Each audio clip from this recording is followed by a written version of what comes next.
Moje ime je Marko Milenković, gledate rubriko Gospodarstvo. Praktično od konca druge svetovne vojne ima človeštvo večino svojega premoženja v ameriških dolarjih in prevladujejo tudi v mednarodni trgovini. To daje Združenim državam Amerike ogromno moč, ki se vse več držav poskuša izogniti. Ali to res predstavlja tako imenovano dedolarizacijo, upad vpliva ameriškega dolarja in kaj bi sploh lahko nadomestilo dolar? Evro, juan, košarica valuta ali kakšna nova digitalna valuta, bitcoin, morda zlato.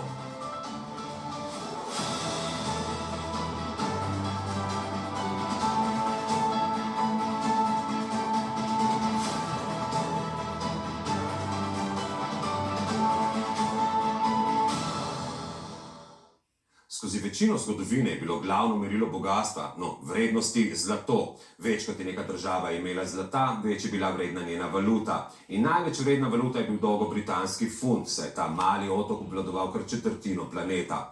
Po drugi svetovni vojni je vodilno vlogo prevzel ameriški dolar, zdaj pa naj bi bili priča zmanjševanju njegovega vpliva, tako imenovani dedolarizaciji. Po nekaterih navedbah je dolar lani izgubil svojo premoč kar 10-krat hitreje kot v preteklih 20 letih. No in vse pogostejša so opozorila, da če valuto prevečkrat zlorabiš, jo bodo druge države prenehale uporabljati. Ampak kaj se je spremenilo? Predvsem sankcije. ZDA sicer že dolgo samovoljno uveljavljajo sankcije, zdaj pa tudi proti državam, kot sta Iran in celo Rusija.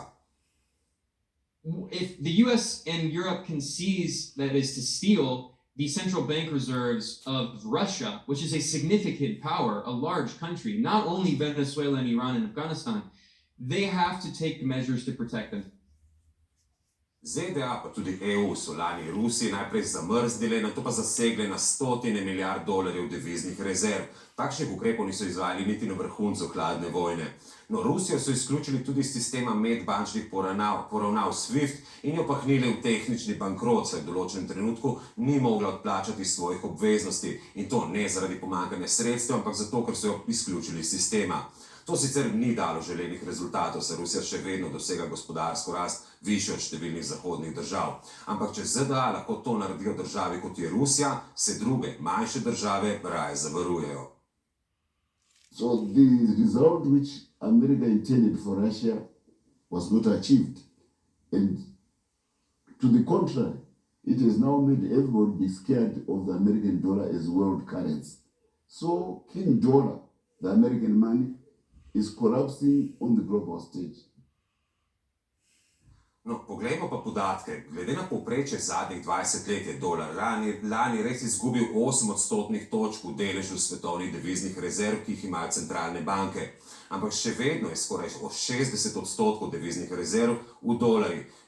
Z dobrimi 20 odstotki svetovnih rezerv je naš evro na drugem mestu, a to je še vedno zgolj tretjina moči ameriškega dolarja. Preostale velike valute, kot so japonski jen, britanski funt ali kitajski juan, pa predstavljajo le nekaj odstotkov svetovnih rezerv.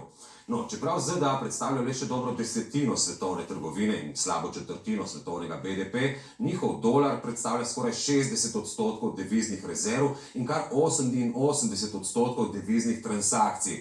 Deloma, ker države ali podjetja kupuje dolarje, da jih imajo za rezervo ali za trgovanje, pogosto pa med valutami ni neposredne menjave in je eno valuto v drugo mogoče zamenjati samo preko ameriških dolarjev. Še vedno pa kar polovica svetovne trgovine poteka v dolarjih. Do nedavnega recimo nafte na svetovnih trgih praktično ni bilo mogoče kupiti v drugih valutah. No, dolar pa dominira tudi svetovno zadolževanje. Približno polovica svetovnega dolga in čezmejnih bančnih posojil je denominirana v dolarjih. In to tudi, ko nobena stranka ni iz Amerike. Vse več držav, še posebej iz skupine BRICS, zato aktivno raziskuje alternative. E quando eu falava de que era preciso criar uma nova moeda, que país do tamanho da China e do tamanho do Brasil não precisa negociar com base no dólar. Você pode ter uma moeda criada, sabe, que pode ser organizada pelos bancos centrais dos dois países e a gente fazer a nossa troca comercial nas nossas moedas. No, tu seveda ne gre zgolj za strah pred sankcijami, ampak za odvisnost od notranjih razmer ZDA. Inflacija, nato pa rekordni dvigi obrestnih mer so marsikomu močno podražili poslovanje, predvsem pa servisiranje dolga. Ampak če so neposredne finančne koristi za ZDA tako rekoč zanemarljive, kot ocenjuje Nobelov nagrajenec Paul Krugman, pa imajo ZDA res ogromno moč, s katero lahko kogarkoli pravzaprav prisilijo k igranju po njihovih pravilih oziroma željah. Many countries in the global south have their foreign debt denominated in US dollars. And as the value of the US dollar increases against their own domestic currencies, it makes it even more difficult for those countries to pay off their debt. No, takšnim razmeram na svetovnih trgih nasprotujejo predvsem države iz skupine BRICS, torej Brazilija, Rusija, Indija, Kitajska in Južna Afrika. Čez mesec dni v začetku junija pa naj bi se jim pridružilo od 13 pa vse do 19 novih članic. In tu gre za države kot so Nigerija, Mehika, Urugvaj, Malezija, pa tudi Iran, Združeni arabski emirati in celo Savdska Arabija. Že osnovne članice predstavljajo približno tretjino svetovnega BDP-ja, razširjene pa bodo imele več kot 40% svetovnega prebivalstva in več kot 60% svetovnih zalog plina. Letos naj bi kar 70, celo do 80% svetovne gospodarske rasti prihajalo iz Azije, torej iz držav BRICS-a, in te so že leta 2020 prehitele skupino najbolj razvitih, bogatih držav na svetu, G7, to po deležu svetovnega BDP-ja, merjenega v standardih kupne moči. In ob tem države BRICS-a čutijo, da si zaslužijo večjo veljavnost v svetu in najverjetneje si jo res. Zdaj, ali smo res priča pomembnim spremembam in kaj lahko pričakujemo, pa nam bo pojasnil Max Tajnikar, profesor na Ekonomski fakulteti v Ljubljani. Profesor Tajnikar, dobrodošli. Kako vi gledate na popolno dominacijo ene valute, dolarja? Po drugi svetovni vojni, ko so ZDA predstavljali okoli polovico svetovnega BDP-ja, je bilo to sicer razumljivo, ampak danes so povsem drugačne razmere. No, zavedati se morate, da je dolar pravzaprav najpomembnejši izvozni produkt Združenih držav Amerike. Zato, ker mi potrebujemo že tako rekoč od prve svetovne vojne dalje dolar za transakcije, mednarodne transakcije in tudi transakcije znotraj številnih držav. In seveda dolar je tudi pomembna valuta pri tako zvanih denarnih rezervah. Tako da popolnoma razumljivo je, in jaz se strinjam s tem, da ni mogoče pričakovati, da bi zelo v kratkem času dolar to dominantno funkcijo izgubil. Ja, ampak številne države, predvsem tako imenovane države, nerazvite države v skupini BRICS, iščejo oziroma že kar napovedujejo uvedbo nove valute, ki bi temeljila na košarici njihovih valut in bi se uporabljala vsaj za menjave znotraj skupine.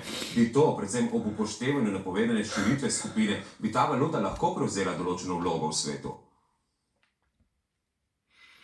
No, jaz sem prepričan, da je vojna v Ukrajini in še predtem pandemija v resnici na nek način tudi naredila nemir na tem svetovnem trgu in v določeni meri prizadela funkcijo dolarja. Namreč zavedati se moramo, da imamo neke vrste prestrukturiranje sveta po gospodarski moči. Danes Evropa je stagnira, Amerika pravzaprav tudi nima kakšne posebne gospodarske rasti, zlasti pa nima tehnoloških prebojev.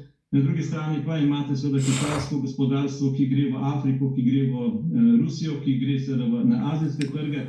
In razumljivo je, da ta prodor teh držav, zlasti Kitajske, v resnici zahteva tudi na nek način samostojno denarno politiko. Problem pa je seveda, da recimo rast kitajskega gospodarstva je še vedno odvisno od tega, kakšen je dostop do dolarjev, ker konec koncev notranji trgi, recimo na Kitajskem, so prešibki, da bi zagotovili dolgoročno rast. Kitajska danes potrebuje recimo te velike trge, kot so evropski in zlasti ameriški, tam seveda je pa gospodar dolar. Tako da neka ideja, da bo danes kar juan prevladal, recimo dolar, je seveda popolnoma irelevantna in nerealna. Se pa moramo zavedati seveda, da skušajo vse države, kot sem prej dejal, na nek način zaščititi pred tem vplivom, in to je, da vse znotraj sebe spostavljajo neke rezervne valute. Ampak to še ne pomeni, da bo jutri juan postal nadomestek za dolar. Najlepša hvala za ta pojasnila. Idej in energije za spremembe ne manjka, a te so praviloma izjemno počasne. No, to je bilo vse za danes in nasvidenje prihodnji petek.